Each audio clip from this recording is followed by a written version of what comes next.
esta otra parte que era la parte de la retórica, ¿sí? En esta parte de la retórica tenemos que nosotros es la manera en que vamos a presentar esta información. Esa es la parte de la retórica, ¿sí? Y ahí en la manera en que nosotros vamos a presentar la información va a ser es cómo vamos a publicar esa información, es decir, cómo la vamos a presentar. Y recuerden que aquí habíamos hablado de la capacidad de persuasión. En investigación, nosotros trabajamos con respecto a la publicación en eventos, entonces podemos estar haciendo publicaciones en eventos o podemos estar haciendo publicaciones en revistas, que es otra parte donde se pueden hacer publicaciones, ¿sí? Y allí, tanto en los eventos como en las revistas, hay formas o formatos que uno debe seguir para hacer la presentación de la información o de los resultados de investigación para que posteriormente sean avalados por la comunidad. Recuerden que la investigación científica produce conocimiento útil, pero ese conocimiento útil va a ser útil en la medida en que sea avalado por la misma comunidad de investigadores que están trabajando en la misma área, ¿sí? Entonces allí vamos a tener investigadores que nos van a hacer una evaluación de ese conocimiento que nosotros estamos presentando, y si esa evaluación es positiva, entonces es publicada, y al ser publicada va a engrosar precisamente nuevamente esos repositorios de conocimiento formal que posteriormente puede ser reutilizado por cualquier otro tipo de personas o de investigadores que estén buscando información, ¿sí?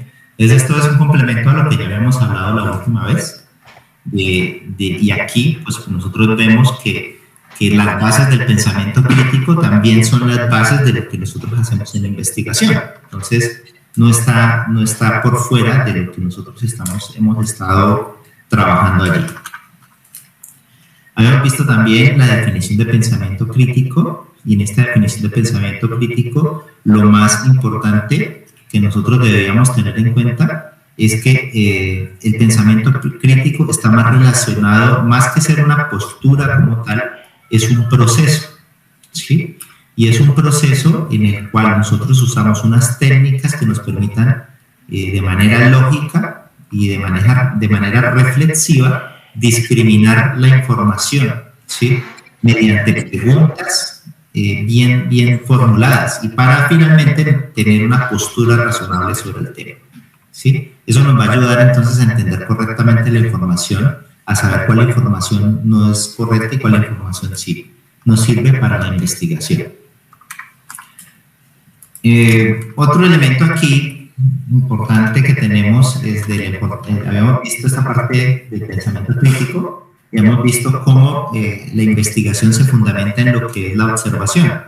Y habíamos visto esa parte, aquí hay algunas gráficas en las que nosotros comenzábamos como a tratar de mirar qué era lo que estábamos nosotros viendo aquí, y en específico cuando preguntamos por esta gráfica, pues era la posibilidad de encontrar dos posibles formas, encontrar la forma de una mujer joven, ¿sí? Que es la que se encuentra aquí en esta parte de la mujer joven, aquí este es el cuello, ¿sí? Y la otra era encontrar una mujer vieja, ¿sí? Cuando miramos todo este exterior. Entonces, cómo a través de la observación podemos ver dos significados completamente distintos, ¿sí? Quiere decir que el significado va a variar allí bastante, es el significado, y va a variar de qué varía. Entonces, recuerdan que también les había yo comentado que nosotros utilizamos nuestros sentidos normalmente, ¿sí? Y utilizamos esos sentidos para observar el objeto de estudio. Entonces, si este es el objeto de estudio, nosotros utilizamos esos sentidos. Pero que, aunque nosotros pensáramos que esa observación era transparente, o sea, que lo que nosotros aparentemente vemos es lo que es, realmente no lo es, porque hay un filtro que tiene esa observación aquí, y ese filtro normalmente está compuesto de todas las experiencias, está compuesto de los conocimientos previos, está compuesto de la cultura, está compuesto de toda esa información que nosotros ya tenemos preestablecida, y esa información va a generar precisamente un filtro, y por eso es que cada persona puede ver una cosa distinta. Otro otro observador, ¿sí? Que nosotros podamos colocar aquí otro observador, ese observador también va a tener su propio filtro, sus propias creencias, su propia cultura, y al hacer la observación de ese mismo objeto de estudio, va a hacerse ideas distintas, o sea, los significados podrían ser distintos. Entonces, como fundamentalmente ese es el problema, entonces tenemos que ponernos de acuerdo en buscar una manera de nosotros poder evitar estos sesgos. Entonces, a esto era lo que nosotros le habíamos llamado como los sesgos, que podíamos nosotros llegar en un momento a tener unos sesgos cognitivos, ¿sí? Y esos sesgos se evitan, nosotros lo evitamos precisamente poniéndonos de acuerdo en una metodología que trate de evitar esos sesgos en unos pasos y en unas prácticas que en lo posible traten de evitar estos sesgos y al evitarlos pues podamos tener una observación del objeto de estudio lo más clara posible y además una representación que otra persona también lo pueda entender. Entonces, aquí lo que estábamos mostrando precisamente era eso, diferentes gráficas, que incluso hicimos algunas encuestas, que nos llevaban a entender de que los simples sentidos que nosotros tenemos no nos van a llevar a tener ese conocimiento, sino que nosotros tenemos que entender de que esos sesgos cognitivos nos pueden llevar a errores. Incluso nosotros construimos nuestros propios instrumentos cuando por ejemplo, nuestros sentidos se quedan cortos, ¿sí? Entonces, por eso construimos máquinas que tienen la capacidad, una sensibilidad mucho más grande en áreas donde pues, el cuerpo humano se queda corto, ¿sí? Y también llegamos y analizamos algunos sesgos aquí hay una página de 50 sesgos que nosotros podemos tener y los que comúnmente no estamos conscientes de ello. Y si no estamos conscientes de los posibles sesgos que nosotros tenemos, pues los podemos estar aplicando a diestra y siniestra. Entonces explicamos 4 de esos sesgos y después hicimos una pequeña encuesta alrededor de eso, ¿sí? Bueno, creo que hasta ahí fue donde llegamos. No sé si de pronto ustedes tienen alguna pregunta al respecto de esto, de pronto alguno. Como no puedo mirar si levantaron la mano o algo, pues les tocaría a alguien abrir el micrófono y comentar si tiene alguna pregunta. ¿No? ¿Todo está bien? Ok, una vez entendido estos elementos, bueno, entonces vamos a ver por qué es importante que nosotros desarrollemos esa capacidad. Ahora acuérdense lo que les dije, que desarrollar la capacidad del pensamiento crítico y el pensamiento reflexivo, e incluso el pensamiento sistémico, es una capacidad que nosotros, que es importante incluso para todos los aspectos de nuestra vida, no solamente para la parte de investigación. Por lo tanto, digamos que nosotros no nacemos con esa capacidad, nacemos con la capacidad de explorar, de probar, de mirar, y poco a poco vamos perdiendo como esa capacidad de atrevernos a explorar y a mirar, y nos vamos metiendo un poquito más en la normalidad de la sociedad. Muchas veces terminamos aceptando posiciones por ser aceptados en el grupo o porque la cultura así lo decide. Entonces, el hacer investigación requiere que nosotros nos volvamos conscientes de eso y que nosotros desarrollemos esa capacidad precisamente para que cuando tengamos la información, cuando estamos haciendo análisis de la información, realmente hagamos un aporte que ayude a la humanidad y que mueva la barrera del conocimiento, ¿sí? Entonces, si la principal herramienta que nosotros utilizamos en la investigación es la observación, ¿sí? Esa es la principal herramienta. Entonces, nosotros debemos tener en cuenta cuáles son nuestros posibles sesgos cognitivos, ¿sí? La pregunta sería, ¿cómo sabemos qué es verdad y qué no? ¿Sí? O cuál conocimiento y cuál no, ¿sí? Entonces, si el conocimiento científico se ha ido construyendo normalmente como un consenso social, es decir, nosotros si se dieron cuenta en el método que les expliqué, uno utiliza unos métodos, coloca la información en una forma formal y después es evaluado por un conjunto de científicos y ellos lo aceptan. Entonces quiere decir que el conocimiento científico fundamentalmente es un consenso social. Y cuando estamos hablando de un consenso social, quiere decir es que ya lo aceptamos, ponemos todos de acuerdo en que ese conocimiento es valioso, ¿sí? Y aquí aparece otro elemento importante que también les había hablado en una de las sesiones anteriores, y es el concepto de paradigma. Entonces, aquí nos vuelve a aparecer ese concepto de paradigma para que lo tengamos presente, ¿sí? Y este concepto de paradigma, ese concepto es un concepto bastante importante en el sentido de que si nosotros llegamos a ciertos conocimientos y hacemos un consenso social, eso es un paradigma, ¿cierto? Ahora, en algún momento, ahora ese consenso social o ese paradigma que nosotros hemos obtenido, de alguna manera tuvo que haber sido obtenido también utilizando un método formal, ¿sí? Entonces, no es solamente estar en consenso de ese conocimiento, sino que hubiésemos aplicado el método correcto, ¿sí? Y ese conocimiento debe ser capaz de solucionar problemas en un contexto o en unos límites bien definidos. Es decir, ese conocimiento me va a permitir solucionar problemas que cumplan ciertas condiciones y en un contexto que está bien definido. Entonces, que pueda solucionar problemas y tenemos en cuenta que debe tener allí un contexto. ¿Listo? Ahora, puede ser que cuando nosotros hacemos una nueva investigación, podemos nosotros encontrar otro conocimiento, ¿sí? Entonces estaremos hablando de que podremos encontrar un paradigma aquí, 2, que posiblemente sea mejor que el paradigma anterior, ¿sí? Y si es mejor que el paradigma anterior y si los científicos que trabajan en esa área de conocimiento dicen que sí es mejor y que genera mayor utilidad en ese contexto, en ese mismo contexto, y que se utilizaron los mismos métodos, entonces hay un reemplazo de paradigma, ¿sí?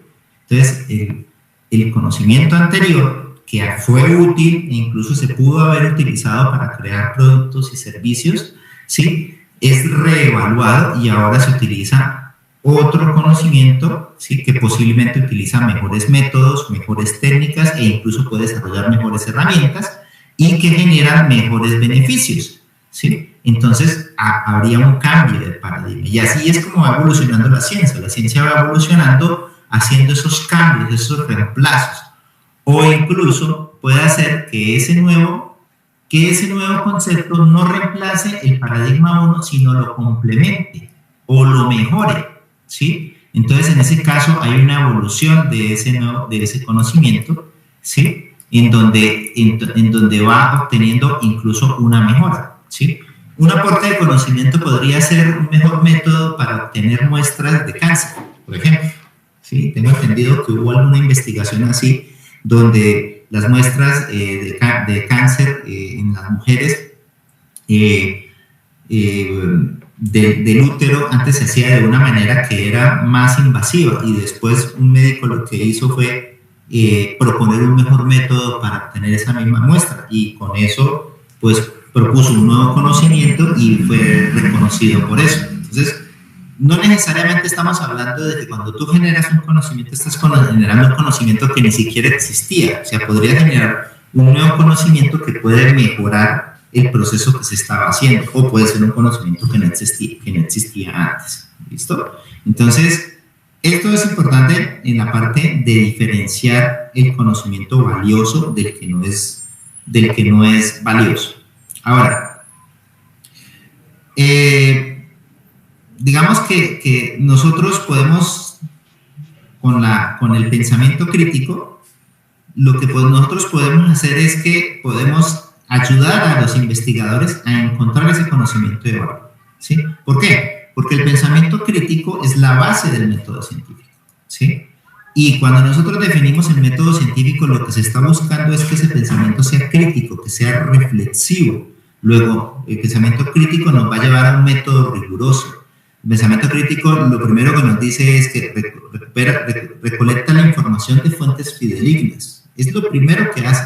O sea, no te vas a ir a recolectar información en redes sociales donde cualquier persona puede colocar cualquier información. No quiere decir que en las redes sociales no se puede encontrar hasta información valiosa, pero es más difícil encontrar información valiosa que ir de pronto a una biblioteca o a un repositorio de documentos o de artículos. Entonces, lo primero que dice es, hay que buscar primero las fuentes que son, ¿sí? Y después de encontrar esas fuentes, habla de cómo encontrar la fuente que se relacione con lo que estoy buscando. Y habla de unos métodos, unas técnicas que nosotros aplicamos allí, precisamente para poder filtrar de esas unidades de análisis y poder relacionarlas con lo que estoy buscando, ¿sí?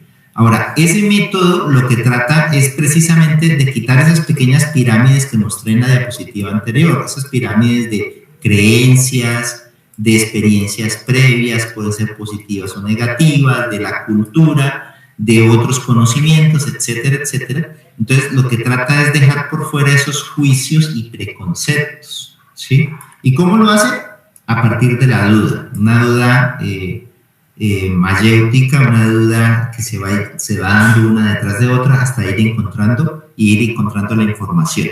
Pero fundamentalmente, utilizando lo que se llama la comprobación experimental. No en todas las ciencias se puede hacer comprobación experimental, y cuando nosotros hablamos de comprobación experimental estamos hablando de que nosotros lo que hacemos es hacer un experimento, ¿sí?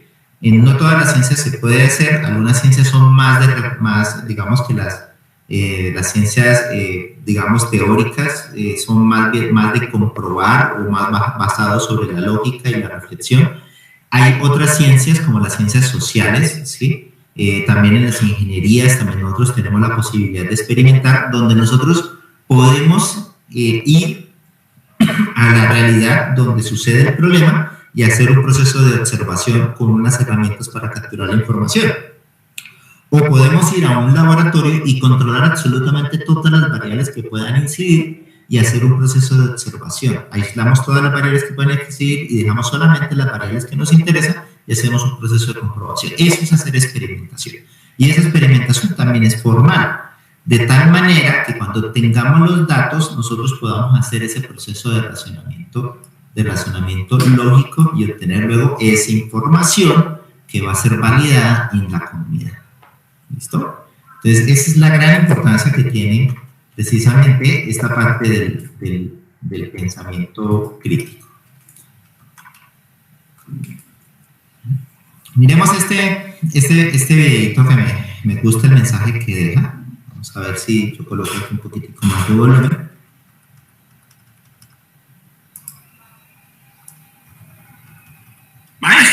Maestro, tengo...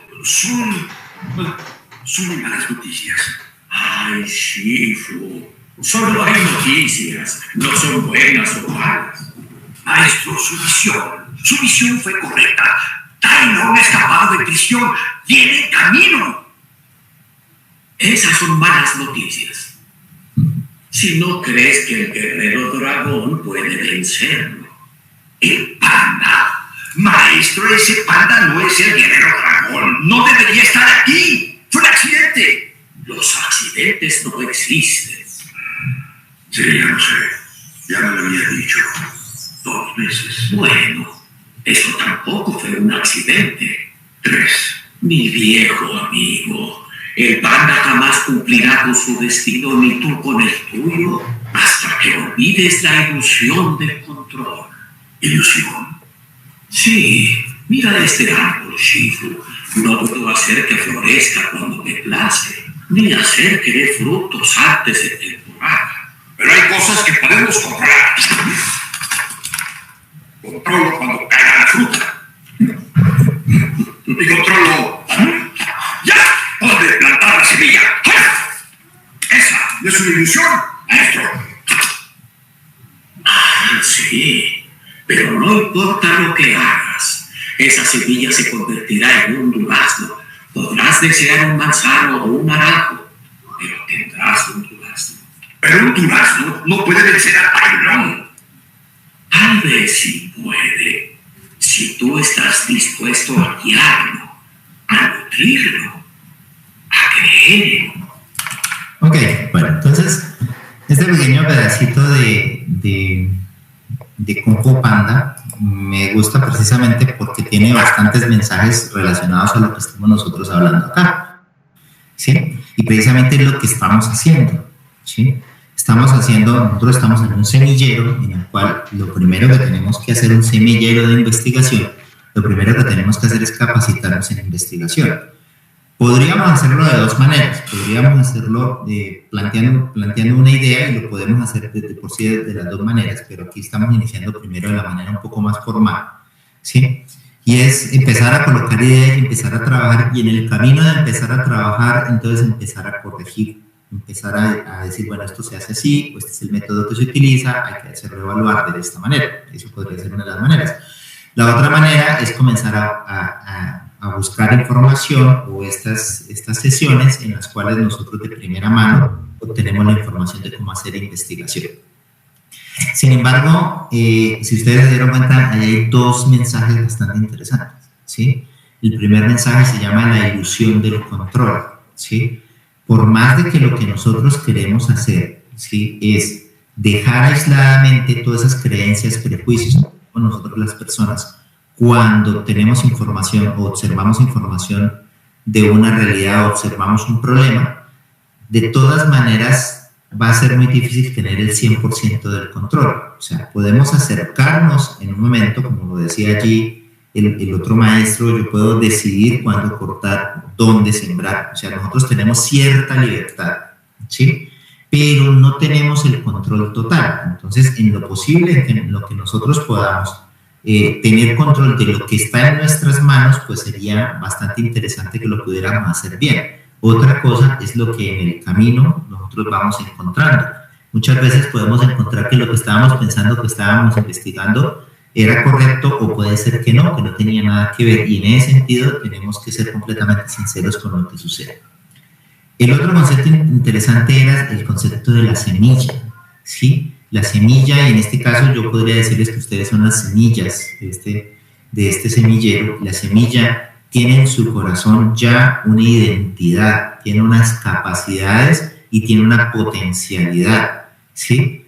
Aquí el trabajo de nosotros los mentores, o de los que tenemos de pronto alguna experiencia ya en investigación, es precisamente comenzar a regar esa semilla, comenzar a que florezca la capacidad que hay allí escondida, esa creatividad, y que la conviertan posteriormente en soluciones, e incluso que la conviertan posteriormente en encontrar conocimiento o desarrollar aplicaciones que resuelvan sus problemas.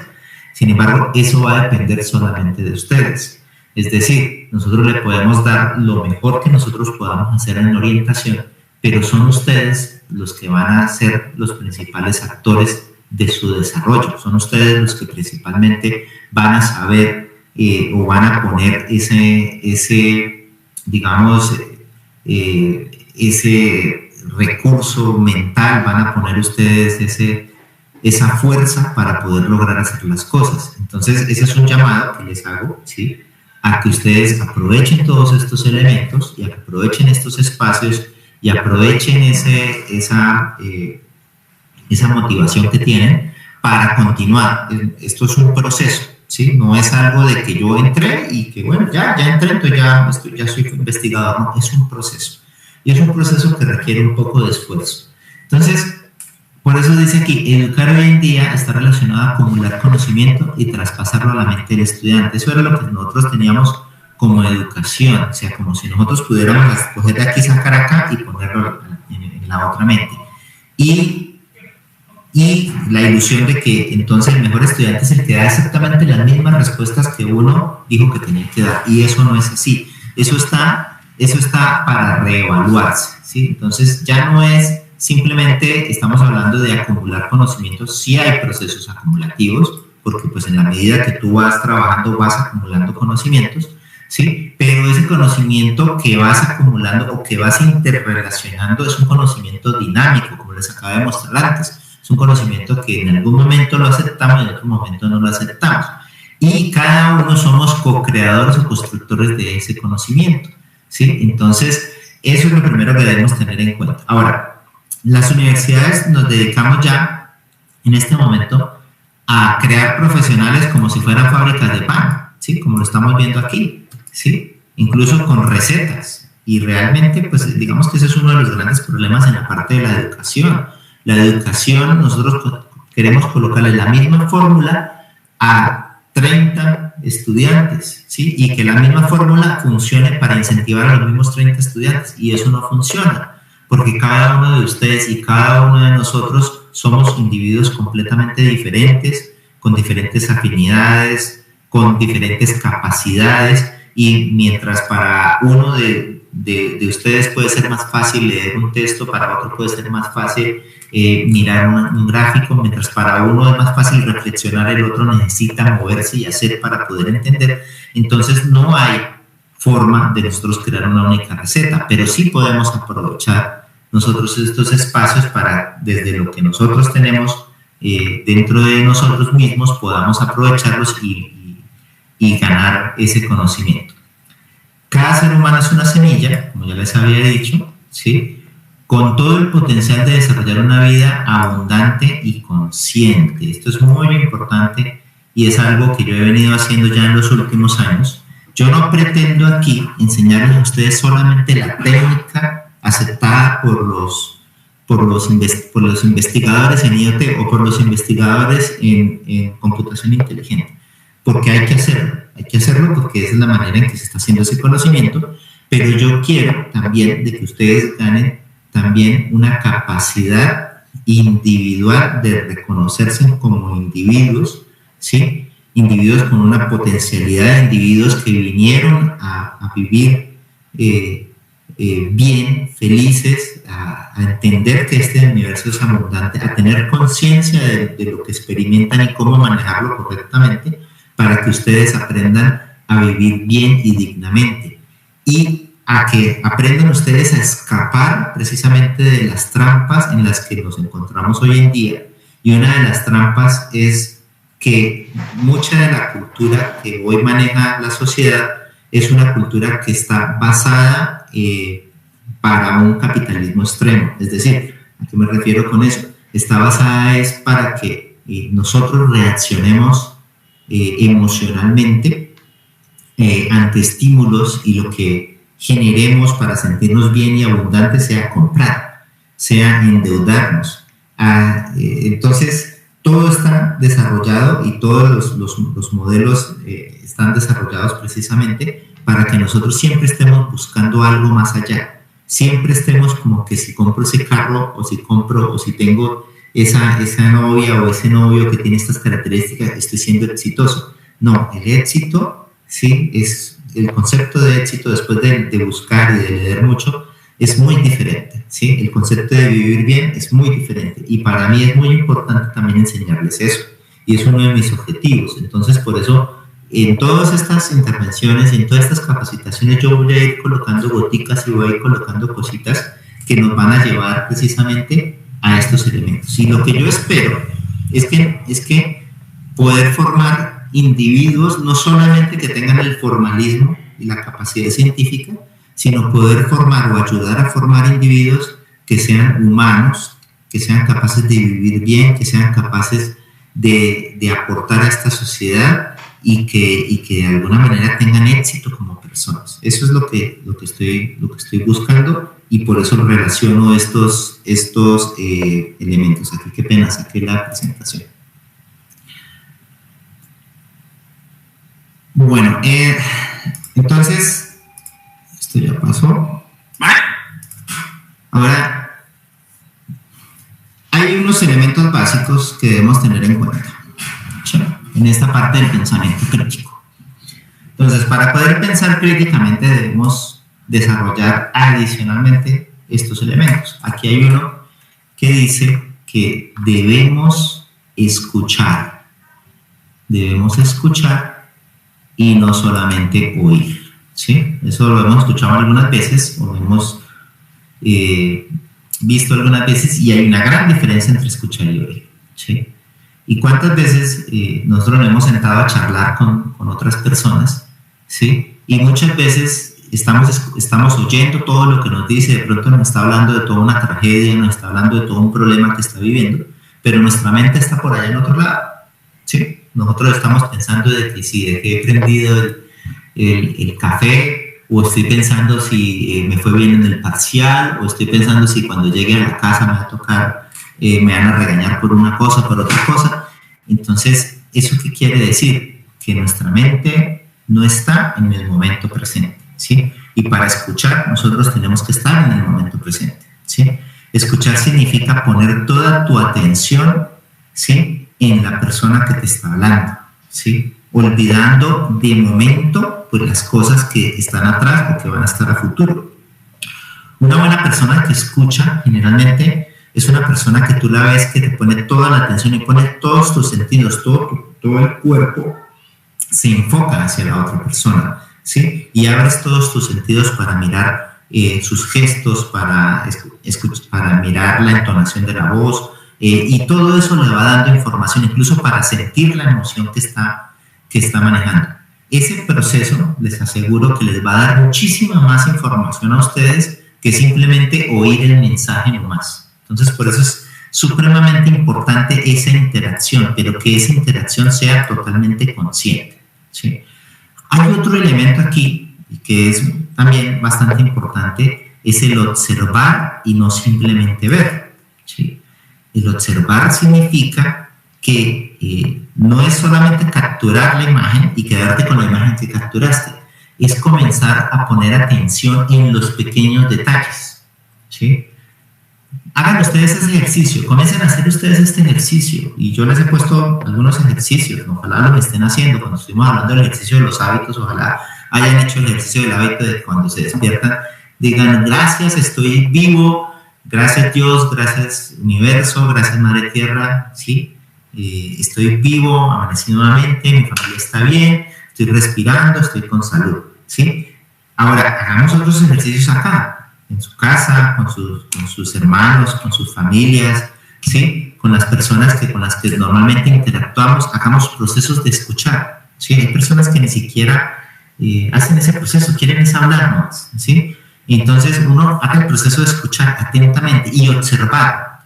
El observar es mirar cómo se mueve, si está moviendo las manos, si se ve que está como aburrido o está alegre. O sea, como empezar a mirar esas actitudes, ¿sí? Y poder capturar esas actitudes, y se van a dar cuenta que ustedes van a tener muchísima más información y la persona se va a sentir muchísimo mejor porque ustedes le están poniendo una mejor atención. Este proceso nos lleva a que nosotros vamos a tener una información, ¿cierto? Y yo aquí lo estoy colocando pues todo con respecto a las relaciones humanas con las personas, pero eso aplica en muchos contextos, ¿sí? Entonces, esa información que yo estoy adquiriendo, ¿sí?, tiene que pasar por un filtro que es mi mente. Y debo aprender a pensar y no juzgar. Y sobre todo esta última palabra es la más difícil para todos nosotros, porque por naturaleza nosotros juzgamos, ¿sí? Y el juzgar significa comparar, ¿sí? Juzgar significa que usted está aquí como individuo, ¿cierto? Y usted comienza a mirar otros individuos, otras personas aquí, otras personas, y a esas otras personas usted comienza a mirar, ¿sí? A mirar si están mejor que usted en diferentes sentidos, si tienen plata, si no tienen plata, si viven en un lugar bonito, si no viven en un lugar bonito, si tienen una bonita familia, entonces comienzas a comparar. Y en ese proceso de comparación, muchas veces lo que haces es que comienzas a juzgar y comienzas a tomar a las personas, y a las personas las comienzas a meter en bolsitas, ¿sí? Entonces creas una bolsita de la persona creída, entonces tomas a esta persona y la mandas a la bolsita de las personas creídas. Creas una bolsita de la persona que me cae bien, ¿sí? Y tomas a esta persona y la mandas a la bolsita de las personas que me caen bien. ¿Cuál es el proceso que tú haces? Normalmente es por semejanza, normalmente es porque sí tiene los mismos valores, sí tiene las mismas formas o sea, los sesgos que habíamos visto antes, ¿sí? Es de mi grupo, entonces si me cae bien, entra en la bolsita. Esta persona no sé quién sea, tiene otra cultura, tiene otra religión, tiene de pronto más plata, de pronto no sé, entonces no me cae bien. Entonces comenzamos a colocar bolsitas, y al hacer ese proceso de juzgar, nosotros ya encerramos esos objetos de estudio o esas personas, ya los encerramos en un preconcepto, Y siempre que veamos a esa persona, nuestro cerebro que tiene una capacidad de buscar atajos, ¿sí? Como ya clasificó la persona, él ya no va a observar, ni va a escuchar, ni va a observar, ¿sí? Sino que simplemente ve a la persona, se acuerda que ya lo clasificó y dice, este es el aburrido, este sí me cae bien, ¿sí? Entonces, pensar significa que en todo momento, cuando tú hagas el proceso de escuchar y observar, lo hagas de tal manera que no comiences a crear, no comiences a compararlo, que te salgas de la ecuación, ¿sí? Y normalmente para evitar la comparación tienes que despersonalizarte. Hay una técnica que se utiliza para eso, ¿sí? Donde muchas veces cuando estás en una conversación, en un trabajo en grupo, en una parte, y hay alguna discusión alrededor de un tema, entonces, y de pronto se elevan un poco los ánimos, comienzan las emociones a tener cabida, emociones fuertes. Entonces, una forma de no dejarse llevar por la emoción es que tú te despersonalizas. Es como si te salieras de la ecuación y miraras tú desde afuera y ves a todos como si estuvieran en una película, y ves a todos los actores allí sentados, te ves allí sentados y ves cómo actúas tú también. Y al comenzar a hacer eso, tu pensamiento queda libre de la emoción y de quién eres, y comienza a mirar, comienza a escuchar, comienza a observar de una manera más transparente. Eso es un proceso que uno tiene que ejecutar, y hagan ese ejercicio, ¿sí? Escuchen, ¿sí? Observen, ¿sí? Y cuando sientan que están juzgando, sálganse de la ecuación y comiencen a mirar desde afuera como un tercero, para que ustedes no lleguen a ese proceso de juzgar a los demás, ¿sí? Y finalmente, aquí hay otro que es interesante también, y es el crear y no imitar. Este crear y no imitar, aunque la mayoría del proceso que nosotros hacemos de aprendizaje es a través de imitación. Nosotros desde pequeños lo primero que hacemos es imitar lo que nuestros cuidadores hacen, ¿sí? Por eso muchas veces en psicología, cuando ven un comportamiento de un niño, lo primero que hacen es citar a los padres y mirar qué comportamientos tienen ellos o qué situaciones ellos tienen, ¿sí? ¿Por qué? Porque muchas veces pues todo eso ha sido herencia y ha sido heredado y ha sido aprendizaje por imitación. Bueno, aunque ese es el proceso que nosotros hacemos, ¿sí? Llega un punto donde tú ya vas teniendo una independencia, ¿sí? Y donde tú ya vas teniendo un criterio, y tener precisamente un pensamiento crítico implica de que tú aplicas procesos diferentes a las experiencias. O sea, tú exploras, ¿sí? Exploras nuevos puntos de vista, exploras nuevas soluciones, propones conexiones nuevas, ¿sí? Y eso te va a llevar precisamente a crear. El ser creativo también es una habilidad, no es que se aprende, no es algo que, no, es que él nació siendo genio, ¿sí? Puede ser que una persona biológicamente esté más dispuesta a unir puntos, esté más dispuesta a observar, a escuchar y a pensar. Biológicamente puede hacer que su estructura mental, neuronal, sea más dispuesta, pero el cerebro del ser humano, ¿sí? Tiene algo que se llama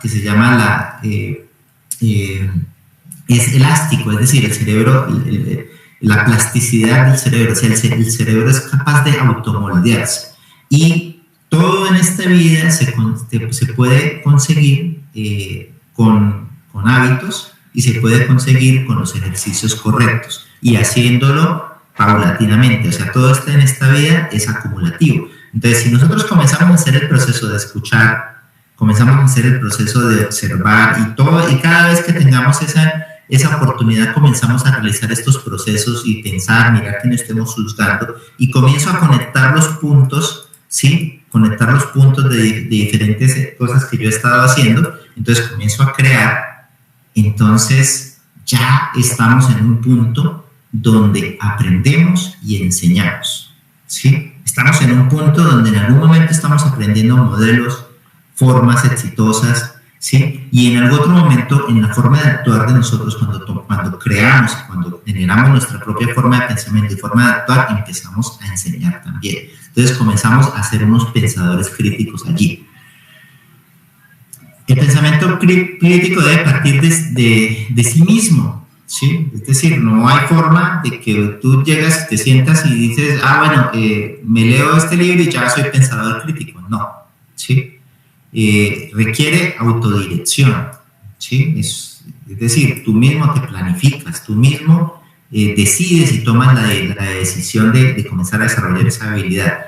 Requiere autodisciplina, ¿sí? Requiere de que estés leyendo, estés buscando información de diferentes dimensiones del ser humano, ¿sí? Para que tengas la posibilidad después de conectar todos los puntos, que todos los días estés haciendo el proceso de escuchar, observar, pensar, ¿sí? Requiere de autorregulación. Cuando nosotros estamos juzgando, tenemos que autorregularnos. Cuando sintamos que hay una emoción negativa y que dejamos de tener de pronto control de la situación, entonces en ese sentido tenemos que regularnos y no salirnos de la camisa en esas situaciones, ¿sí? Y tener autocorrección. Autocorrección significa que cuando nosotros nos demos cuenta que hemos cometido algún error, cuando nos demos cuenta que nosotros hubiésemos podido manejar las cosas de un poquito mejor, obviamente no nos vamos a tratar mal, no nos vamos a decir es que soy un bruto, eso es muy común. Eso tiene que eliminarlo completamente del lenguaje. Del lenguaje eliminen completamente soy un bruto, es que yo soy tonto, es que yo no soy bueno para esto, es que eso se llama autosabotaje, ¿sí? Uno nunca debe hacerse autosabotaje, ¿sí? Así por más hayan personas que siempre te hayan dicho desde pequeño, porque también hay gente que desde pequeño nos han dicho muchas cosas y nos han nos han encasillado en esa bolsita, porque todo esto que le estoy diciendo lo hacen todas las personas.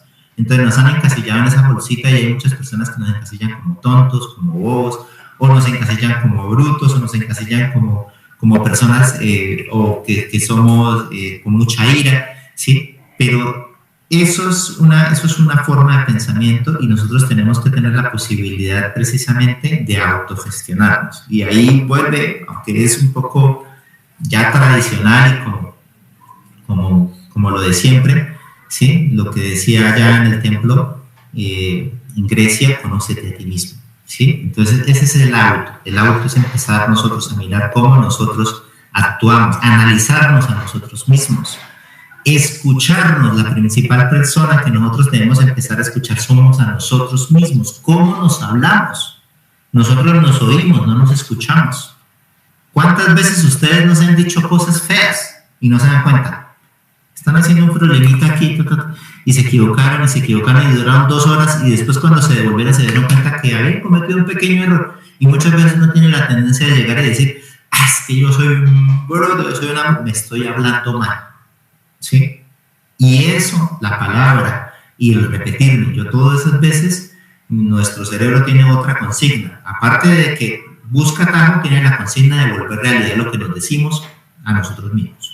Si nos decimos que somos brutos, él trata de volvernos brutos. Si nos decimos que somos inteligentes, él trata de volvernos inteligentes, ¿sí? Porque trata de hacer lo que nosotros estamos pensando, ya sea de manera consciente o de manera inconsciente. Observarnos, pensar cómo pensamos, ¿sí? Y mirar cómo creamos. O sea, esos digamos que los principales trabajos que nosotros tenemos que hacer todos los días para ser unos pensadores críticos correctos. Bueno, entonces, aquí ya hablaba de varias cosas. Voy a dar un espacio aquí porque llevo ya casi 1 hora aquí hablando, ¿sí? Entonces me gustaría de pronto escucharlos en este punto. ¿Qué piensan de lo que hemos hablado, de esta parte del pensamiento crítico, del conocimiento y de esas habilidades que tenemos que ir generando todos los días? A ver quién se anima de todos los que están aquí, ¿sí? No necesitamos que prendan cámara si no quieren prender cámara, pero sí lo pueden hacer por el micrófono. ¿Algunos se han sentido de pronto identificados con respecto a que se han hablado mal en algún momento? ¿Sí? Porque todos lo hemos hecho en algún momento de nuestra vida, hemos hecho eso, ¿sí? Entonces, cada vez que nosotros comencemos, gracias Tania por contestar en el chat, todas veces que nosotros nos encontremos, nos observemos tratándonos mal a nosotros mismos, paremos, ¿sí? Y digamos, un momentico, no te vas a hablar así, ¿sí? Tú tienes todo el derecho de equivocarte, ¿sí? Es más, equivocarse es la herramienta del universo para que nosotros aprendamos. O sea que no hay forma, es un proceso por el que pasamos todos, ¿sí? Diego dice, el manejo de la frustración es complejo en algunas ocasiones. Totalmente de acuerdo, Diego. Cada uno de nosotros tenemos nuestra propia cruz, lo dice el dicho, ¿sí? Y dice por ahí el dicho, no recuerdo dónde es que lo escuché, no juzgues a las personas porque cada uno carga su propia cruz, ¿sí? Algunos, la cruz que están cargando, el problema que están cargando, para otros es algo fácil de solucionar, o que ya lo hubieran solucionado, o que no es de pronto algo que sea un problema, pero para otros esa cruz es la que pesa, ¿sí? Y cada uno de nosotros debemos aprender a identificar, ¿sí? ¿Qué es lo que nos pesa? Pero tengan la seguridad de que hay un patrón específico, y es que lo que nos pesa es lo que no hemos aprendido, ¿sí? Si tú no aprendes de una experiencia negativa y no aprendes a manejarla para que no se vuelva a repetir, ¿sí? Quiere decir que estás aplicando nuevamente el mismo patrón que te lleva al mismo sufrimiento, ¿sí? Einstein lo decía, ¿cómo pretendes, en otras palabras, estoy parafraseando, cómo pretendes solucionar algo con los mismos conceptos que estás aplicando? Tienes que cambiar el punto de vista, tienes que evolucionarlo para poder resolver las cosas, ¿sí? Lo mismo sucede con nosotros, tenemos que autoanalizarnos. Y todos, tengan la seguridad, todos desde niños, donde nacimos, en nuestras casas, en la sociedad que nacimos, las situaciones que nos pasaron, ¿sí?, han tenido marcas en nuestra vida, algunas positivas, otras negativas, pero eso no los hace a ustedes menos, a ninguno de ustedes los hace menos, ¿sí?, menos valiosos, ¿sí? Lo que los hace realmente grandes es cuando se paran y resuelven el problema, aprenden y vuelven y continúan. Eso es lo que lo hace a uno valioso y eso es lo que lo hace a uno crecer, ¿sí? Esa capacidad. ¿Y cómo se logra esa capacidad? Con esto que les estoy mencionando, con estas herramientas, ¿sí?, de escuchar, con estas herramientas de observar, autoobservarnos, escuchar a los demás, autoobservarnos, pensar y crear, ¿sí?, autorregularnos, ¿sí?, tener esa disciplina. Eso nos va a llevar a que nos quitemos esa cruz. Ahora no quiere decir que nos quitamos la cruz y que entonces ya no hay ningún problema. Ya les dije, el universo funciona a base de problemas, a base de experiencias, ¿sí? Entonces viene otra cosa por aprender. Entonces siempre vamos a tener elementos que ir salvando y que ir aprendiendo. Y es bueno capacitarse en las herramientas, no tanto en el modelo para un problema particular, sino en las herramientas que tú tienes que desarrollar para aprender más rápido, ¿sí? Totalmente de acuerdo, Yasser. Cada persona es un mundo totalmente diferente y eso precisamente es lo que nos hace únicos. Precisamente esa es la gran virtud que tenemos. O sea, todos los que estamos aquí, ¿sí?, somos únicos en el universo, en todo lo que existe. No va a volver a existir nada igual, ¿sí? Nada más en el solo sentido de identidad, ustedes son supremamente valiosos, ¿sí? Y la forma de pensar, la forma de manejar las cosas, ¿sí?, podrían ser completamente diferentes dependiendo de cómo ustedes manejen su propio pensamiento. Bueno, no sé si quieren de pronto aportar algo más aquí a lo que hemos estado hablando. Pueden escribirlo si quieren, pueden hablar un poquito más para que tengamos un poquitico de mayor interactividad allí. ¿Alguien abrió el micrófono? ¿De pronto quiere hablar algo? No, yo creo. ¿Cómo estás? Carlos. Hola, profesor Miguel Ángel, buenas tardes. Buenas, hola Carlos, ¿cómo estás? Creo que Kevin nos iba a decir algo. Sí, profe, pues quería opinar respecto a lo que estás diciendo y pues yo muchas veces digamos cuando pues resolviendo problemas matemáticos o cosas así, hay momentos que digamos uno no le dan las cosas y sí, uno tiende a decirse pues ese tipo de cosas de que como otros sí y yo no, y pues de que ese tipo de cosas. Entonces sí me parece muy bueno lo que tú dices para aplicarlo. Total. Sí. ¿Sí? Y eso no solamente en esa situación, trata de ampliar tu conciencia, ¿sí? Y date cuenta que no solamente es cuando resuelves problemas matemáticos, cuando de pronto vas y te dicen habla en público. Es normal tener, por ejemplo, miedo a hablar en público, es normal y todo lo hemos vivido, ¿sí? Pero tú te sientes y tú te dices, pero es que yo no soy capaz, a mí no me salen las palabras, ya te estás saboteando, ¿sí? Es que mi voz no es bonita, ya te estás saboteando, ¿sí? Entonces el autosabotaje es el peor crítico que nosotros tenemos, y ese es el que tenemos que escuchar atentamente para cambiarlo, ¿sí? Para cambiar y darle la vuelta. Muchas gracias por la participación, Kevin. Profesor Carlos, ¿de pronto usted iba a comentar algo? Sí, profesor Miguel Ángel, buenas tardes a todos, qué gusto saludarlos. Bien, sí, y excelente la intervención que hizo profesor Miguel Ángel. Lo que usted comenta, esas cuatro frases son muy importantes que nosotros debemos tener en cuenta en la parte de investigación, ¿sí? Aprender a escuchar, o sea, algo muy importante es, por ejemplo, si vamos a hacer esto, dependiendo del tipo de investigación que nosotros vayamos a realizar, si es cuantitativa o cualitativa, pues debemos tener en cuenta pues esos aspectos, ¿sí? Primero que todo debemos aprender a escuchar a partir de las experiencias que tienen otros investigadores, o sea, previamente se hace la exploración del estado del arte, luego posteriormente en la parte de la observación es muy importante tener en cuenta, porque pues esto nosotros también podemos, es una forma de herramienta que se utiliza en investigación, de la observación, de poder a partir de esa herramienta poder tomar decisiones al respecto que nosotros queremos llegar, o sea, teniendo en cuenta pues la idea principal o el objetivo principal que buscamos en la investigación, pues nos va a servir para alcanzar o tomar información y a partir de ella pues tomar las decisiones, ¿sí?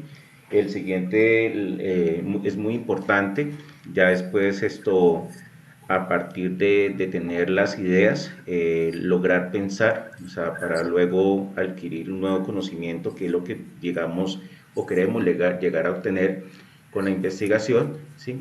Es a partir de un postulado que nosotros ya tenemos, podemos abarcarlo a otro escenario y trascenderlo, o sea, poder generar una nueva estrategia.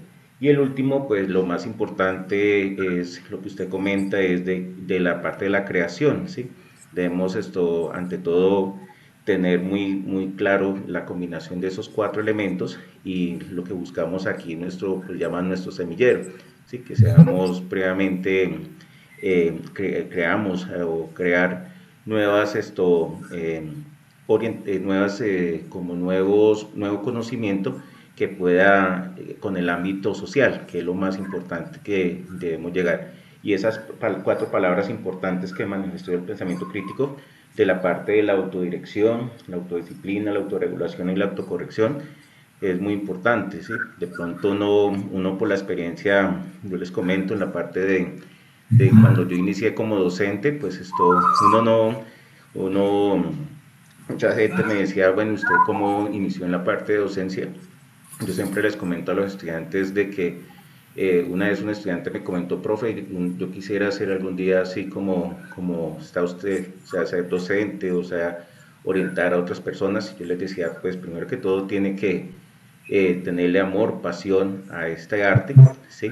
Y segundo, pues tener lo más importante, la paciencia, y poder transmitir y hacerse entender a otras personas, que es lo más importante, ¿sí? Eso es lo que quería aportar, profesor Miguel Ángel. Muchísimas gracias. Muchísimas gracias por tus aportaciones, muy al lugar de todo lo que ha comentado. Listo, ¿sí? Profesor Miguel Ángel. Muchas gracias. Gracias. Bueno, voy a continuar, creo que tenemos todavía un tiempito. Vamos a ir haciendo, voy a tratar de que estas sesiones no las hagamos las 2 horas completas, porque atendiendo un poco al modelo de la Universidad de Ibagué, que me ha gustado mucho, que sus clases son de 90 minutos, ¿sí? me he dado cuenta y estuve buscando estudios precisamente, y por ahí hay unos estudios que hablan de que uno puede tener la atención plena durante 90 minutos, o sea, más o menos los estudios indican eso. Después de 90 minutos comienza a bajar tu capacidad de atención y comienza a bajar tu motivación. Entonces vamos a tratar de manejarlo así, tenemos más o menos una media horita más, ¿sí? En algún que otro momento nos iremos un poquito más, pero voy a tratar de manejar eso precisamente para que vayamos manteniendo la atención de lo que estamos haciendo acá. Bueno, entonces vuelvo aquí a presentar, ¿sí? Y esta es la siguiente diapositiva, ¿sí? Entonces, de lo que acabamos nosotros de ver, dice, si la educación actual ve a las personas como contenedores, donde coloco simplemente un conjunto de información, ¿sí? Si en un salón de clase se cree que el más valioso es quien tenga la mayor capacidad de acumular ese conocimiento y de repetirlo como un loro, ¿sí? Si educamos para que la vida sea una competencia, porque esa es la educación que nos dan, incluso desde la casa nos dan esa educación. Nosotros nos dicen que tú tienes que ser el mejor, ¿sí? Es muy diferente que te digan eres el mejor, eres el más lindo, pues eso te eleva tu autoestima, ¿sí? Pero cuando te dicen tienes que ser el mejor, tienes que ser el más lindo, ¿sí? En el que sea el más fuerte, el más valiente, el más arrojado, y el que hace todo eso es el que tiene el éxito y por ende va a obtener la felicidad. Todo esto se convierte en una competencia, ¿sí? Entonces realmente en la educación no estamos educando, porque simplemente estamos haciendo una comedia. Es decir, el profesor dice A es igual a B y B es igual a C. Entonces, Miguelito, ¿cuánto que es A? A es igual a B. Bien, Miguelito, 5. ¿Sí? Dice otro, A es igual a B, pero B no necesariamente igual a C. ¿Usted por qué está en contra de lo que yo digo? Yo soy el profesor. ¿Cuántas veces nos ha pasado eso? ¿Sí? No hay un proceso de respeto a un pensamiento diferente. Es muy diferente, obviamente, muy diferente cuando un estudiante quiere tomar simplemente el pelo en clase, o sea, quiere simplemente decir, no estoy de acuerdo porque no tiene ninguna lógica detrás. Pero cuando hay una lógica detrás, cuando hay una forma de reflexión y una argumentación, y el profesor por su autoridad aplasta, ¿sí? Ahí no estamos educando, ¿sí? Entonces lo primero que tenemos que hacer, y tomando un poco mucho de las palabras de lo que decía aquí ahora Carlos decía, hay que tener amor y hay que tener, digamos que tener esa posibilidad de ser maestro y no simplemente ser profesor, ¿sí? El profesor normalmente es el que enseña una temática, enseña las técnicas, enseña los fundamentos y hasta ahí llega.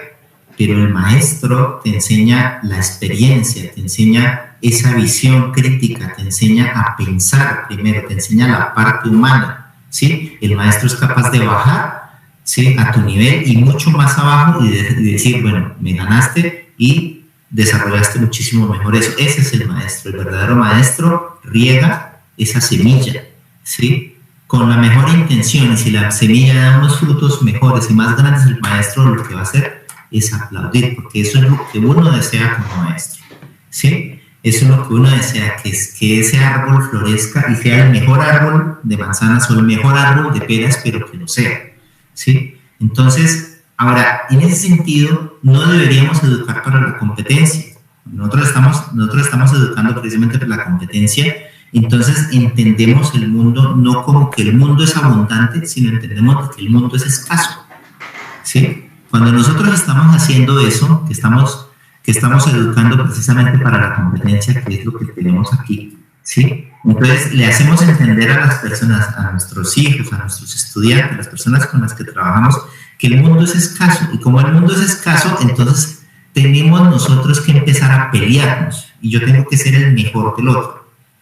Ahora, no quiero que confundan que, como yo les dije, que entonces el mundo es abundante, no escaso, entonces no tengo que hacer nada. No es así, ¿sí? Yo tengo que dar lo mejor que puedo dar. Mi trabajo lo tengo que hacer con la mejor calidad posible, ¿sí? Porque en lo que yo soy, en la potencialidad y en el servicio que puedo dar, ¿sí?, es donde está precisamente la interacción y el amor que doy a los demás, ¿sí? Si yo soy un excelente lustrador de zapatos y a mí los zapatos me quedan mejor que cualquier otro y me invento las mejores técnicas, ¿sí? No quiere decir que esté compitiendo para ser el mejor y que me reconozcan que soy el mejor. Quiere decir que estoy buscando hacer mi oficio de la mejor manera.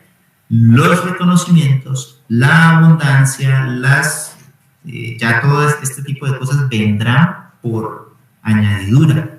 Cuando tú desarrollas esa capacidad que tú tienes y lo haces lo mejor posible, por añadidura vendrá el reconocimiento, vendrá el dinero, vendrá todos los demás elementos, pero no va a ser eso lo que te haga feliz. Lo que te va a hacer feliz es la capacidad que tuviste para hacer eso muy bien. Entonces es todo lo contrario. Ahora, en esa que ya no estamos hablando de una competencia porque no estamos hablando de que el universo sea escaso, sino antes hay mucha abundancia, es donde nosotros podemos generar un mejor servicio y mostrar a los demás cómo hacer las cosas mejor. ¿De acuerdo? Entonces, tenemos que reevaluar estos elementos, porque estos elementos es lo que nos está llevando precisamente incluso a que nos matemos unos a otros, ¿sí? Necesitamos que las personas comiencen a tener no una identidad personal, no una identidad solamente personal y familiar, sino que tengan una identidad universal.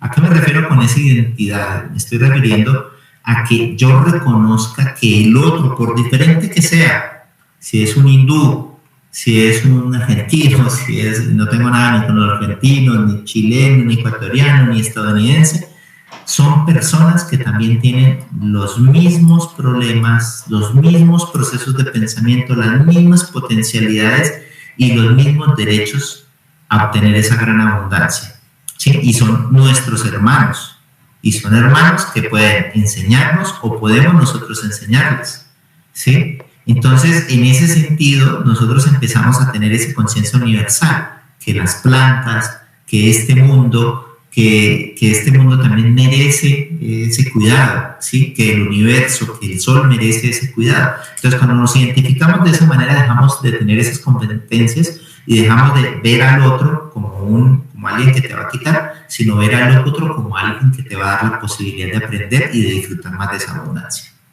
Eso después lo exploramos un poquito más en otra charla, ¿sí? Bueno, entonces aquí, ¿cuál es la diferencia de tomar una decisión, una máquina inteligente y la tuya como humano? ¿Cuál sería esa diferencia? O sea, si nosotros convertimos esa toma de decisión como simplemente en un algoritmo, ¿sí?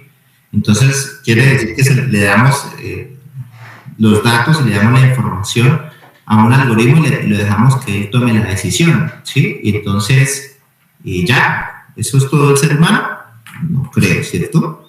¿Sí? Nosotros, hay una gran diferencia, es que nosotros tenemos que desarrollar lo que se llama la conciencia, ¿sí? Y nosotros debemos desarrollar esa conciencia, y un pensador crítico pasa precisamente de evolucionar hacia algo que antes era el egocentrismo al sociocentrismo.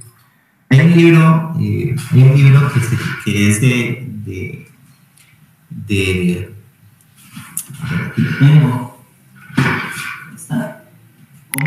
Hágase rico. Piense y hágase rico, de Napoleón Hill, este libro, ¿sí?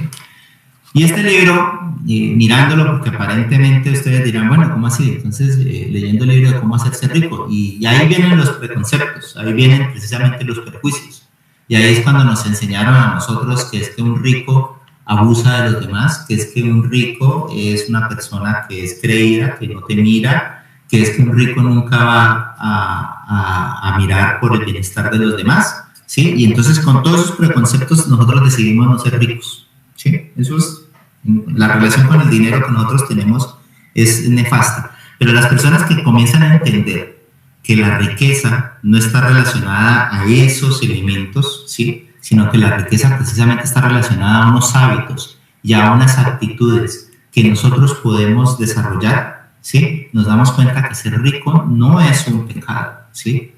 Ser rico es una gran posibilidad para que tú después esa riqueza la distribuyas en los demás, ¿sí? O la puedas enseñar a los demás. Y precisamente en este libro, En Piense y Hágase Rico, de Napoleón Hill, él hablaba de pasar del egocentrismo cuando nosotros somos niños, tenemos como unas etapas en la vida, y cuando nosotros niños, nosotros que requerimos muchísima atención, y nosotros estamos pidiendo solamente atención y creemos que todo el universo gira alrededor de nosotros, y pedimos, tenemos una necesidad de pedimos, ¿sí? De medida que vamos creciendo y vamos teniendo mayor pensamiento, mayor capacidad reflexiva, nos vamos dando cuenta que no todo el mundo está dispuesto a darnos, ¿sí? Entonces empezamos a pasar a otra cosa que sería el individualismo, ¿sí? O sea, que ya comenzamos a volvernos individuos independientes, o se llama la independencia. Comenzamos a tomar nuestras propias decisiones, ¿sí? Y en esa independencia, entonces, es donde entra, donde comenzamos nosotros a buscar y a competir y comenzar a mirar a estar mejor, ¿sí? Entramos dentro de esa situación donde llegamos a una empresa a mostrarnos como el mejor, llegamos a un curso a mostrarnos como el mejor, y de pronto decir que el otro es malo, comenzamos a hacer a juzgar, porque en esa independencia nosotros empezamos a tratar de sobresalir. Pero de todas maneras sigue siendo algo que va girando alrededor de nosotros, ¿sí? Y como que las cosas como que no fluyen a veces mucho. Entonces, se tiene que pasar a algo más, que es precisamente el sociocentrismo, o que es precisamente pasar a que este mundo está íntimamente interconectado con el otro, ¿sí? Y a mí me gusta decir algo aquí importante, y precisamente fue lo que nos sucedió a nosotros con la pandemia. Y a nosotros con la pandemia nos sucedió, cuando yo saco una conclusión y me dicen qué conclusión sacamos de la pandemia, ¿sí? Para mí la mayor conclusión, y ojalá todos la hubiéramos alcanzado a sacar, ¿sí? Es que el bienestar de mi vecino va a influir en mi propio bienestar. Entonces, nosotros llegamos al punto de pensar de que nuestros vecinos debían estar bien, porque si nuestros vecinos estaban infectados, pues nos iban a infectar a nosotros. Entonces comenzamos a buscar la manera de protegernos y el vecino protegerse, ¿sí? Para no infectarnos y nosotros para no infectar al vecino. Entonces nos sacó un poco de ese egocentrismo, de esa interdependencia, para ir a esa sociedad íntimamente conectada. El universo está íntimamente conectado, ¿sí? Y nosotros, cuando ya llegamos a una edad adulta, si ustedes se han dado cuenta, los adultos mayores ya comienzan a hablar no tanto de ellos y de sus cosas, sino comienzan, pues algunos, no estamos hablando de todos, pero sí algunos comienzan a hablar precisamente de la sociedad, comienzan a hablar un poquito más de interesarse más por las otras personas, interesarse más porque el bien de la comunidad. Entonces, eso también es algo que se tiene que ir desarrollando, ¿sí? Y luego, nosotros debemos desarrollar otra capacidad allí, y es elegir de manera consciente, ¿sí?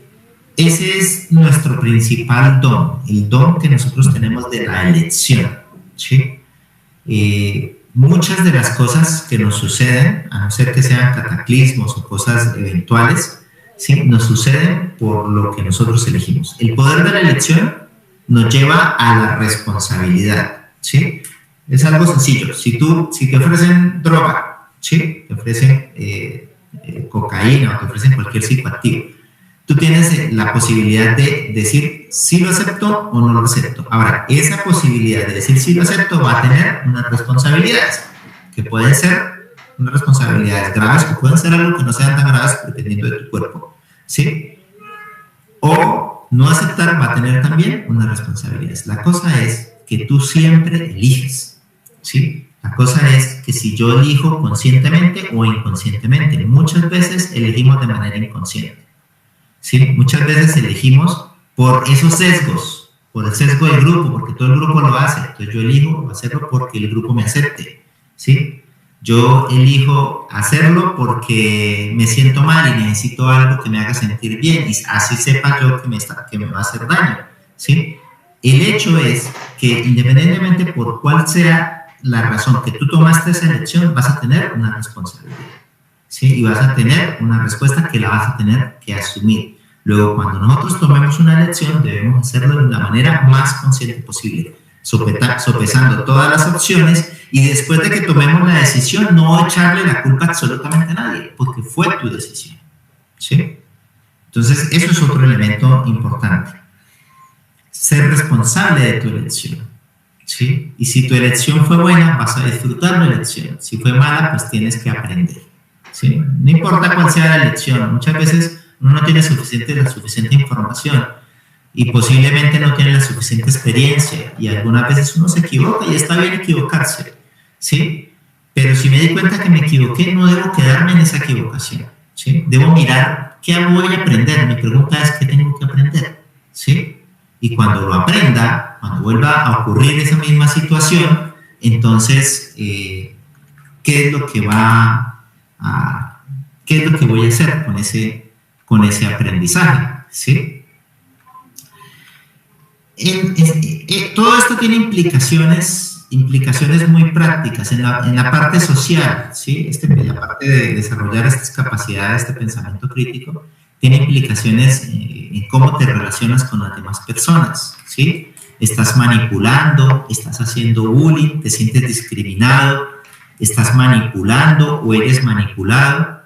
¿Cuáles son las principales fuentes hoy en día? Aunque siempre ha existido y se ha tendido a satanizar completamente las redes sociales, simplemente las redes sociales han sacado a la luz un poco más lo que siempre ha sucedido, que ha sido ese juzgar, ese clasificar al individuo por lo que le puede sacar, esa competencia. Entonces, todo lo que nosotros estamos viendo en nuestras redes sociales simplemente es un reflejo aumentado de ese concepto que nosotros tenemos de la vida y de la relación con los demás. Entonces, pensar críticamente nos va a llevar a que ese concepto que nosotros tenemos allí lo reevaluemos, ¿sí? Y entonces comencemos a mirar que hay otros elementos que nosotros tenemos que tener en cuenta. Si yo estoy en una relación, o cuando estoy hablando de una relación, no estoy hablando solamente de una relación sentimental, estoy hablando de una relación de amistad, una relación con papás, con mamás, con cualquier otro tipo de personas, y si en esa relación yo tengo algún tipo de apego emocional, ¿sí? Eso lo hemos escuchado y ahorita está muy de moda en la parte del coach, ¿sí? Lo que es el apego emocional. Y aunque esté de moda, pues es algo importante que se había trabajado, o que lo habían trabajado muy pocas personas. Y las personas que han sabido cómo manejar sus emociones y cómo entender estos conceptos son las que normalmente se han convertido en millonarios, son las personas que normalmente han tenido el mayor éxito en la vida, precisamente porque aprenden a manejar su mente, porque aprenden a desarrollar estas herramientas, ¿sí? El sentimiento de no encajar, la manipulación a través del miedo, sobre todo esto es una de las herramientas que más utilizan hoy en día los gobiernos y que más utilizan las empresas para vendernos cosas o para colocarnos políticas, ¿sí? O por personas, ¿sí? Y todo eso nosotros lo permitimos por falta de manejar un correcto pensamiento crítico, ¿sí? Nos dejamos influenciar fácilmente por publicidad engañosa. Esta mañana en el evento que les compartí hubo antes de la presentación que yo hice, estuvo la presentación de la profesora Elizabeth, y ahí hablaba precisamente de la persuasión y de la manipulación y de las diferencias que había entre eso. ¿Y cómo podemos nosotros evitar todas esas cosas? Precisamente con pensamiento crítico, con estas herramientas que yo les estoy explicando en este momento. Entender cómo funciona nuestro cerebro. Resulta que nosotros somos la máquina más avanzada que existe en este universo, ¿sí? Nuestro cerebro es más potente que el computador más grande que existe, ¿sí? En muchos sentidos, no solamente estoy hablando en cálculos, ¿sí? En muchos sentidos, pero ¿sabe cuál es el problema? El problema es que no sabemos manejarlo. Como dice un yogi que me gusta escuchar mucho, que se llama Sadhguru, ¿sí? No tenemos el manual de usuario y pretendemos manejar una máquina súper potente y no tenemos manual de usuario. Es como subirnos a un Ferrari con una superpotencia y no saber manejar, pues con seguridad nos vamos a estrellar. Eso es lo que nos pasa a nosotros. Tenemos una gran máquina, es un cuchillo afilado que corta, ¿sí?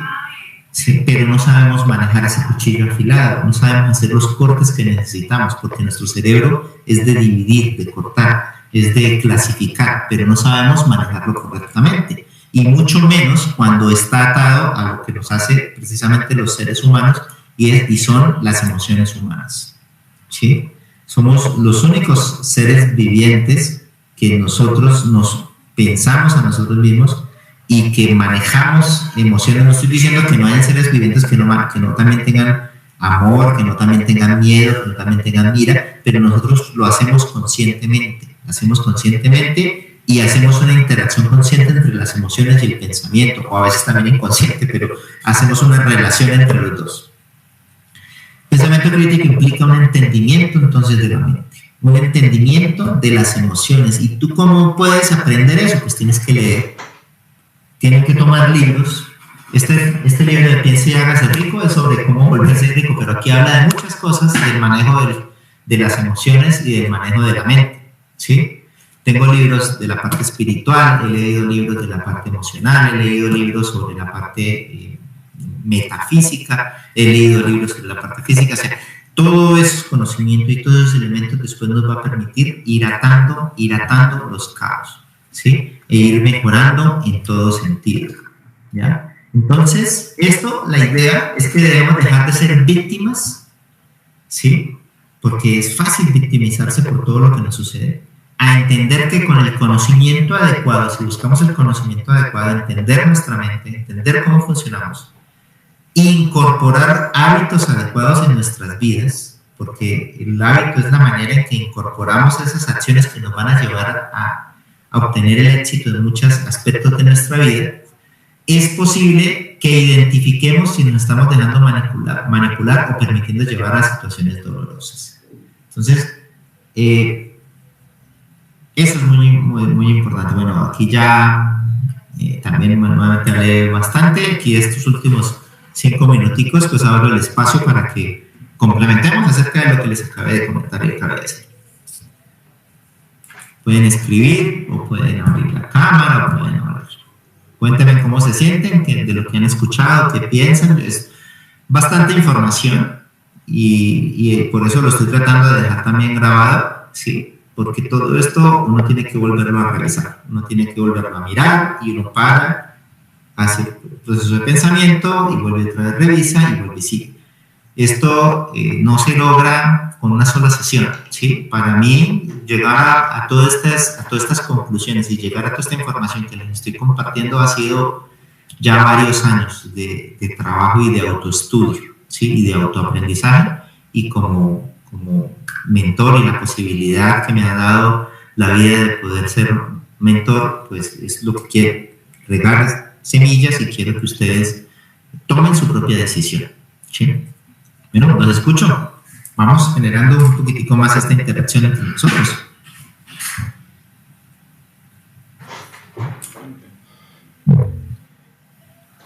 Bueno, se fue uno.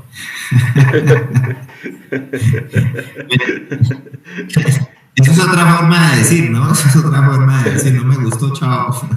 Bueno, puede ser, ¿no? Puede ser que suceda así. Les dejo entonces aquí estas reflexiones a ustedes, y esta charla como siempre, yo la estoy grabando, el profesor Carlos la está grabando, yo dejo una copia en mi blog, en mi YouTube personal, y el profesor Carlos le manda a Mayeri, y Mayeri lo coloca en el semillero, ¿sí? Y la estamos compartiendo para que ustedes tengan acceso nuevamente a toda esta información. Bueno, aquí Tania sí se animó a decirnos algo. Tania, gracias. Dice, me agradó la parte donde comentó que uno tiene que ser responsable de sus decisiones, y que si el día de mañana no fue correcta, no echarle la culpa a las personas que nos rodean, y por eso es muy importante tener un pensamiento crítico para tomar lo que nos sirve y lo que no, desecharlo. Excelente, Tatiana, excelente, esa es la idea. Y eso es precisamente hacerse responsable de las cosas que uno toma, de las decisiones que uno toma. Pero hay que tomar las decisiones lo más conscientemente posible, ¿sí? ¿Y cómo podemos hacer eso? Informándonos, no siendo reactivos, lo que les comenté antes: observar, escuchar, analizar y mirarse desde afuera para que después mirar todas las opciones posibles. Después vamos a ver unos tips para poder tomar decisiones y que complementan un poquito esto. ¿Sí? Bueno, no hay más. Les agradezco muchísimo a ustedes. Entonces, esto va a quedar guardado. Voy a tener la grabación. Listo, ya tuve la grabación. Entonces les agradezco mucho su asistencia, los aportes, y vamos para adelante, vamos siguiendo con estas capacitaciones. Ya en algún momento vamos a llegar a la parte dura, a la parte técnica, pero créanme que esto es supremamente importante, ¿sí? Si el profesor Carlos y yo nos sentáramos aquí simplemente a decirle: mire, usted conecta esto aquí y entonces hace este algoritmo y así funcionó, eso lo pueden ustedes encontrar en YouTube. Ustedes pueden encontrar miles de informaciones en eso, pero no van a encontrar lo que le estamos dando nosotros acá. Así, de esa manera no lo van a encontrar. ¿De acuerdo? Profe Carlos, ¿usted va a comentar algo? Sí, profesor Miguel Ángel, pues muy agradecido de antemano por todo su conocimiento, su experiencia, para todos los estudiantes que están aquí conectados. Sí, muchachos, apliquemos todo esto que estamos aprendiendo el día de hoy. Sí, ya sé, como manifestó el profesor Miguel Ángel, yo también estoy haciendo una copia de seguridad de la grabación del día de hoy, y pues se la he compartido a ustedes a sus correos electrónicos y en el grupo de WhatsApp. La idea es que pues todo este conocimiento que ha transmitido el profesor Miguel Ángel, pues lo apliquemos en nuestra vida personal, ¿sí? Y pues seamos multiplicadores. O sea, en este momento, no crean, les comento las tareas que nos ha dejado el profesor Miguel Ángel. Yo las he hecho y mire que eso ha sido algo muy positivo en mi vida. Por ejemplo, cada vez que me paro, yo siempre, ya eso lo aprendí de mi padre, de que uno debe tender la cama, pero el agradecimiento a Dios todos los días.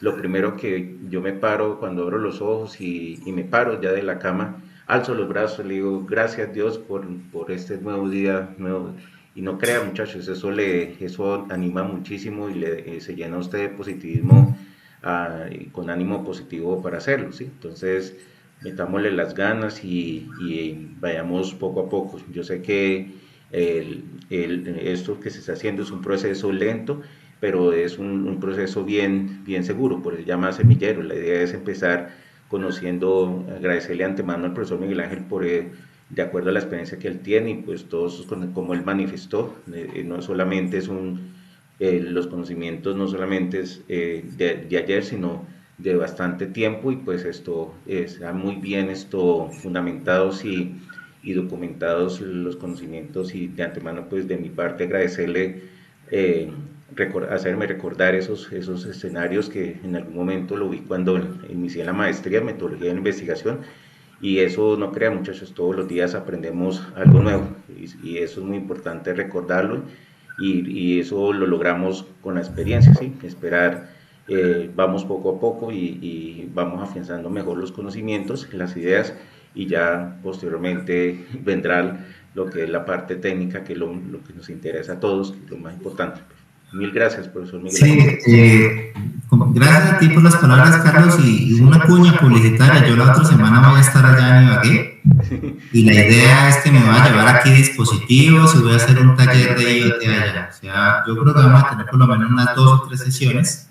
Bueno. Van a ser grabadas también, las vamos a meter en las grabaciones de lo que es el semillero.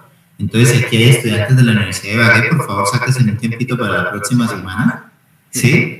Y vamos a cuadrar con el profesor Carlos esos espacios, ¿sí? Y vamos a interactuar personalmente. Eso era una cuñita publicitaria que se me había olvidado comentarles.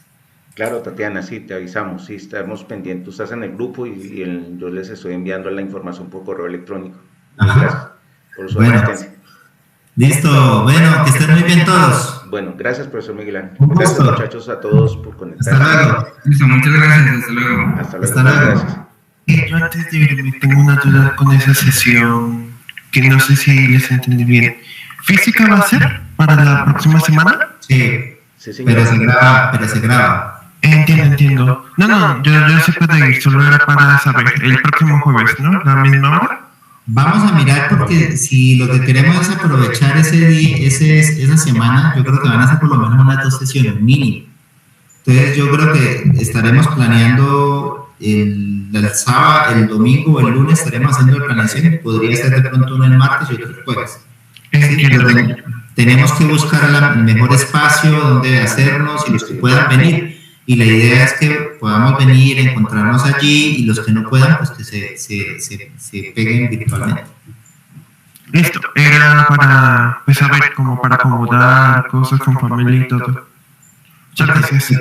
No, con mucho Gracias, gusto. Juan Pablo, conectarse.